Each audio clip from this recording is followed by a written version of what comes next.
If I were the devil. If I were the devil. If I were the prince of darkness, I'd want to engulf the whole world in darkness. And I'd have a third of its real estate and 4/5 of its population, but I wouldn't be happy until I had seized the ripest apple on the tree. Thee. So I'd set about, however necessary, to take over the United States. I'd subvert the churches first. I'd begin with a campaign of whispers. With the wisdom of a serpent, I would whisper to you as I whispered to Eve. Do as you please.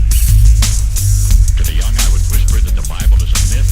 I would convince them that man created God instead of the other way around. I would confide that what's bad is good and what's good is square.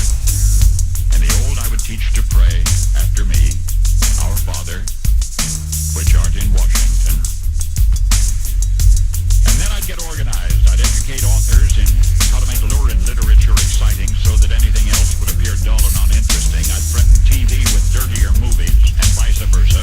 I'd peddle narcotics to whom I could. I'd sell alcohol to ladies and gentlemen of distinction. I'd tranquilize the rest with pills. If I were the devil, I'd soon have families at war with themselves, churches at war with themselves, and nations at war with themselves, until each in its turn was consumed. And with promises of higher ratings, I'd have mesmerizing media fanning the flames. If I were the devil, I would encourage schools to refine young intellects, but neglect to discipline emotions. Just let those run wild. Until before you knew it, you'd have to have drug-sniffing dogs and metal detectors at every schoolhouse door.